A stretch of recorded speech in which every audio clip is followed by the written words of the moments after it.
तो दोस्तों जैसा कि आपको पता ही है कि कुछ ही दिनों के अंदर आप लोगों का फर्स्ट सेमेस्टर एग्जाम यानी मिड टर्म एग्जाम जो है वो स्टार्ट हो जाएगा। तो आप लोग के मन में कई सारे ऐसे डाउट्स होंगे कि यार ये फर्स्ट सेमेस्टर एग्जाम को किस तरीके से हमें टैकल करना है। अगर आप एक 12वीं बोर्ड के स्टूडेंट हो तो कहीं ना कहीं आपके मन में तो जो प्रायर गोल है, सबसे पहला जो मिशन है आपके सामने वो है आपका बोर्ड एग्जाम। तो आप भले ही इस फर्स्ट सेमेस्टर एग्जाम को बहुत ज़्यादा सीरियसली नहीं लो, लेकिन फिर भी मैं आपको बताना चाहता हूं कि अगर आप एक 12th स्टैंडर्ड के स्टूडेंट है तो आपको फर्स्ट सेमेस्टर एग्जाम को भी बहुत अच्छी तरीके से देना पड़ेगा। क्योंकि अगर आप अच्छे से पढ़ाई करते हो तो कहीं ना कहीं आपका बोर्ड एग्जाम के लिए ही अच्छा प्रिपरेशन हो रहा होगा इनडायरेक्टली। तो पूरा कोशिश करना है कि हम हमारे फर्स्ट सेमेस्टर जो एग्जाम होगा उसमें अच्छे से अच्छा मार्क्स जो है वो लेकर आए। और इसीलिए ये वीडियो मैं आपके लिए लेकर आया हूं just to motivate and giving some important tips and strategy for you guys so that you can score a very good marks in your upcoming first semester exam, or we can simply say it as midterm exam। जी हाँ दोस्तों, अगर आप एक 11वीं के बच्चे भी हो तो आपको पता ही होगा कि 11th का एडमिशन प्रोसेस तो काफी लेट हुआ। रिसेंट में ही काफी सारे जो जूनियर कॉलेजेस है 11th स्टैंडर्ड के, उनके फर्स्ट यूनिट टेस्ट एग्जाम अभी रिसेंट में चल रहे हैं। ठीक है, तो मुझे ऐसा लगता है और जो मैंने बात किया है मुझे ऐसा लगता है कि आप लोग का जो मिड टर्म एग्जाम या फिर फर्स्ट सेमेस्टर एग्जाम जिसको बोलते हैं वो आपका दिवाली के बाद ही होगा, मुझे ऐसा लगता है। क्योंकि अभी जस्ट आपका यूनिट टेस्ट चल रहा है और कुछ ही दिनों में लगभग दिवाली ही आ जाएगा, 20-25 दिन की बात है, दिवाली आ जाएगा। क्योंकि अगर आप देखोगे तो सितंबर जो है वो मंथ ऑलमोस्ट एंड होने के कगार पे आ गया है।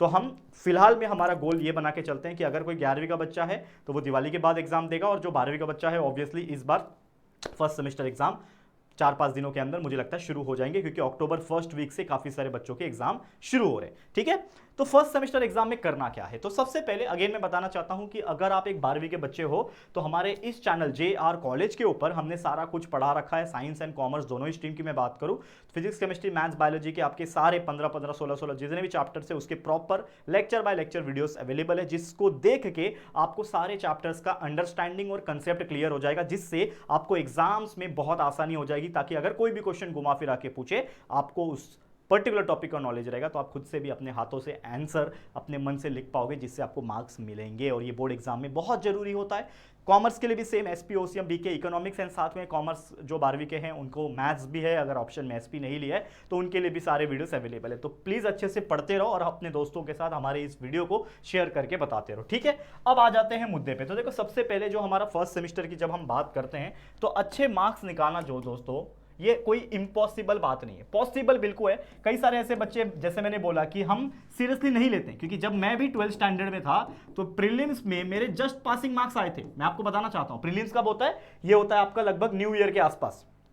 आपका जो प्रीलिम्स एग्जाम 12वीं का होगा, जब आपका पूरा सिलेबस कॉलेज में पढ़ा के खत्म हो जाएगा, जब आपका पूरा प्रैक्टिकल्स एंड वाइवा वगैरह के आसपास चीजें चल रही होगी, तो आपका प्रीलिम्स एग्जाम भी होता है जिसमें पूरा का पूरा सिलेबस आता है आपको हर सब्जेक्ट का।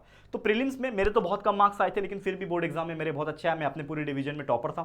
ठीक है, लेकिन मैं आपको क्या बोल रहा हूं, क्या आपको फर्स्ट सेमेस्टर एग्जाम को सीरियसली लेना है? यस, बिल्कुल सीरियसली लेना है। क्योंकि मान लो अगर आपके फर्स्ट सेमेस्टर एग्जाम में अगर हर एक सब्जेक्ट के 50% सिलेबस भी अगर आ रहे हैं, जो कि ज्यादा ही आते हैं, लेकिन मैं ऐसा मान के चल रहा हूं 50% भी आते हैं, तो उसके हिसाब से मान लो फिजिक्स का सब्जेक्ट है, केमिस्ट्री है, मैथ्स है, बायोलॉजी है, तो इसमें अगर मान लो 7-7 चैप्टर भी अगर आपको आ रहे हैं, ठीक है, तो आपका ये 28 चैप्टर्स का प्रिपरेशन करने का मौका है। क्योंकि अगर आप अभी से अच्छा प्रिपरेशन करोगे और 28 चैप्टर अभी प्रिपेयर कर लोगे तो कहीं ना कहीं और 50% चैप्टर आपको पिछले आने वाले 3-4 महीने में करना पड़ेगा। और बहुत कम समय बचा है, सितंबर खत्म हो गया तो अक्टूबर, नवंबर, दिसंबर और जनवरी, ये 4 ही महीने आपके पास है। क्योंकि फरवरी के शुरुआत में ही लगभग 10-11 तारीख से ही आप लोग का बोर्ड एग्जाम शुरू हो सकता है, जैसे इस बार 2025 में भी 11 फरवरी से शुरू हुआ था, पता है ना।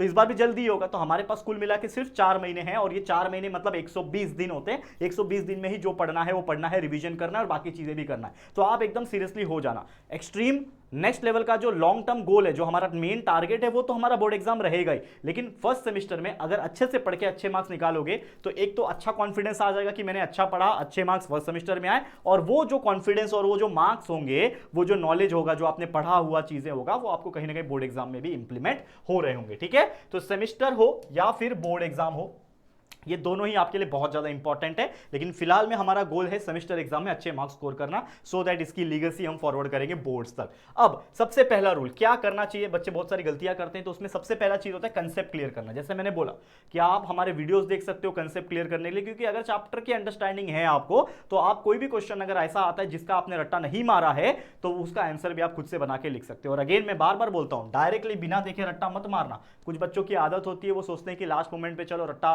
मार लेंगे रात दिन एक करके और एग्जाम में अच्छे मार्क्स आ जाएंगे। क्योंकि देखो हमारा एजुकेशन सिस्टम वैसा ही, आप सब जानते हो कि हमारा एजुकेशन हमारा मेमोरी चेक करता है कि कोई कितना याद कर सकता है और कितना लिख सकता है। करेक्ट है, मैं इस चीज के खिलाफ हूं, लेकिन क्या कर सकते, सिस्टम से तो नहीं लड़ सकता भाई। तो जो है वो हम आपको एज ए डिलीवर करते हैं, कुछ एक्स्ट्रा में अपने आपके हिसाब से मैं आपको चीजें प्रोवाइड करता हूं, लाइफ लेसन देता रहता हूं, लेकिन बस मेरा काम यही है एज ए टीचर, मैं क्या ही कर सकता हूं। लेकिन मैं आपको बोलता हूं कि ये सिस्टम में एक और चीज है कि जो बच्चा रट्टा मारता है ब्लाइंडली, तो वो अगर भूल जाए चीजें तो वो एग्जाम में अच्छा परफॉर्म नहीं कर सकता। लेकिन अगर कोई बच्चा पहले कंसेप्ट क्लियर करता है, सारे चैप्टर सारे टॉपिक्स के अंडरस्टैंडिंग है उसको, एटलीस्ट दिमाग में उसकी एक स्टोरी चल रही है, और फिर वो याद करता है, रट्टा मारता है, जो भी आप वर्ड यूज करो बाय हार्ट करना, तो वो दोनों तरीके से अगर उसके दिमाग में वो चीजें फिट हो जाती है, तो आसानी से आपके बोर्ड एग्जाम में या फिर जो भी सेमेस्टर एग्जाम है उसमें अच्छे मार्क्स वो निकाल सकता है, क्योंकि वो पूरा पूरा लिख कर आएगा। और ये चीज, यही ऐसे बच्चे होते हैं जो आगे जाके टॉपर्स बनते हैं। तो आपको भी वही काम करना है, पहले अच्छे से कंसेप्ट क्लियर कर लेना है, हर टॉपिक का अंडरस्टैंडिंग कर लेना है,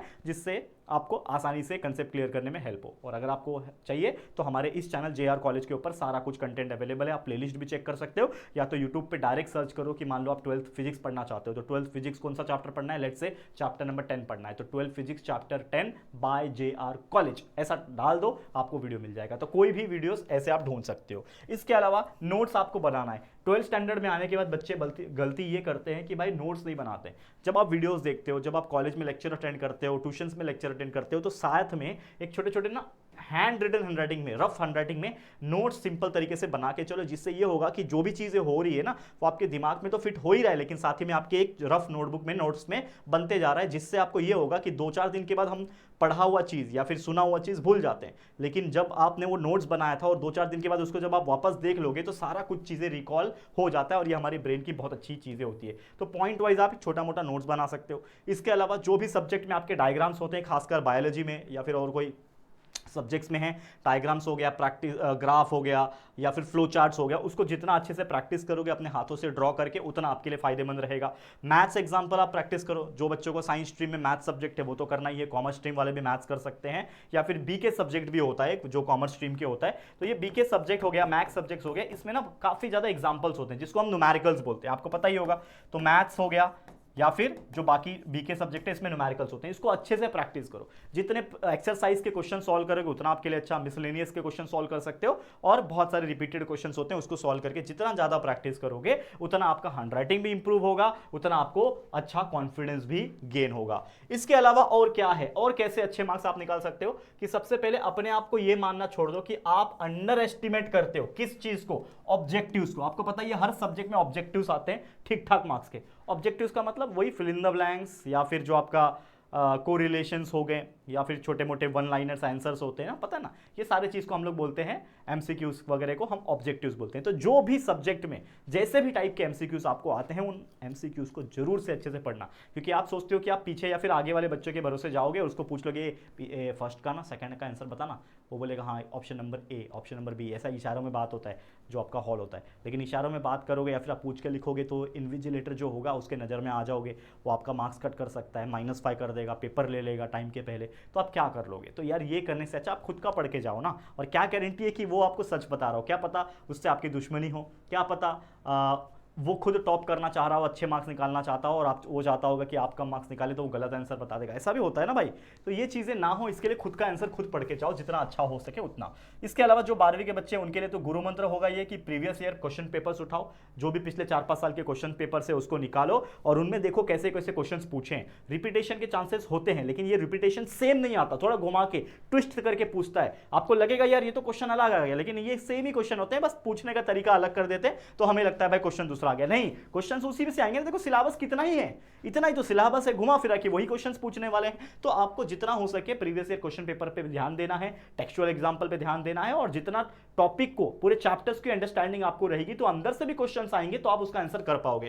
प्रैक्टिस पेपर्स मिलते हैं मार्केट में, इंटरनेट पे कहीं से भी आप लेके उसको आप प्रैक्टिस कर सकते हो। न्यूमेरिकल्स होते हैं खासकर फिजिक्स केमिस्ट्री जैसे सब्जेक्ट में, ठीक है, उन न्यूमेरिकल्स को प्रैक्टिस करो। अगर आप एसपी ओसीएम में है तो एसपी में लेटर्स वगैरह होते हैं, वो चीजें आप कर सकते हो। तो ये जितना प्रैक्टिस वाली चीजें हैं अच्छे से करो ताकि चीजें आसान हो जाए। इसके अलावा डेली रिवीजन करना बहुत जरूरी है।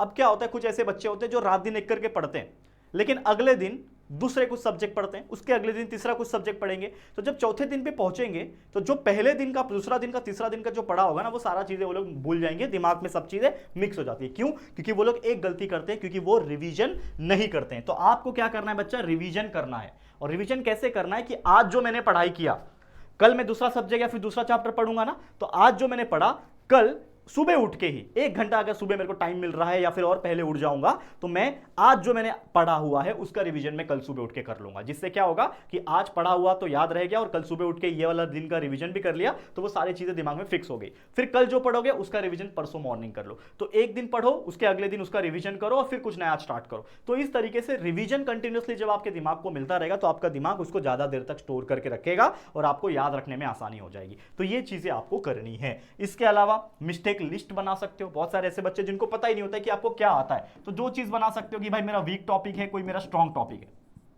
कैटेगरी बनाओ। भाई वीक टॉपिक ये है, ये चैप्टर, ये दिक्कत, ये सब्जेक्ट, जो भी है लिखो। स्ट्रॉन्ग में ये हो गया, ये हो गया, ये हो गया, लिखो। और फिर जो वीक वाले हैं इसको पकड़ो और किस तरीके से उसको टैकल कर सकते हो।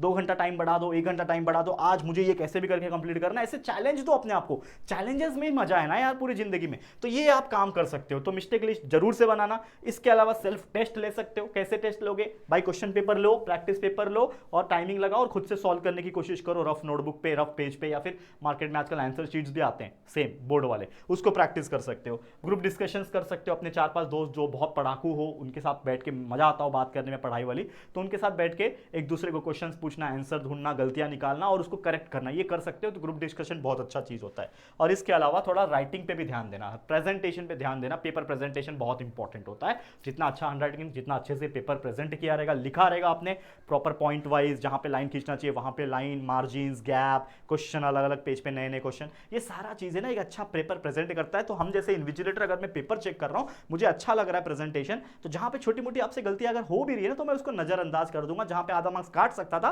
वो नहीं काटूंगा, क्योंकि मुझे आप अच्छे लग रहे हो। क्यों? क्योंकि आपका हैंडराइटिंग और पेपर प्रेजेंटेशन बहुत सुनहरा है, अच्छा है। तो यही चीजें इंप्रेस करती है ना सामने वाले को। तो ये छोटी छोटी चीज के ऊपर जरूर से बच्चा ध्यान देना, ठीक है?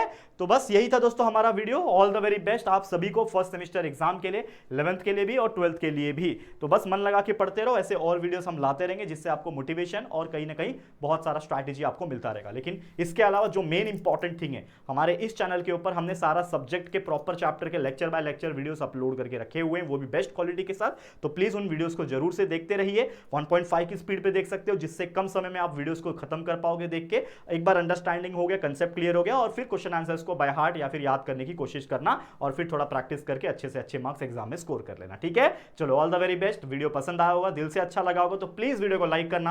अपनी राय और सजेशंस हमें कमेंट बॉक्स में आप कमेंट करके दे सकते हो। अगर हमारा चैनल आपको बहुत अच्छा लग रहा है, ऐसे वीडियोस आपको चाहिए, तो प्लीज चैनल को सब्सक्राइब कर लो और बेल आइकन को ऑल पे सेट कर लेना। और ये सारे वीडियोस, जो भी आप हमारे लेक्चर वीडियोस भी देखते हो, स्ट्रैटेजी वीडियोस देखते हो, कोई भी इंपॉर्टेंट वीडियोस देखते हो, तो प्लीज अपने सभी दोस्तों तक शेयर जरूर करना। जितना शेयर करोगे उतना हमारे लिए और आप लोग के लिए, दोनों के लिए अच्छा रहेगा। तो प्लीज शेयर करते रहना और फटाफट से चैनल पे जुड़ जाना, ठीक है? तो चलो फिर जल्दी मुलाकात होगी आपके साथ किसी और नए वीडियो में। तब तक के लिए thank you and good bye.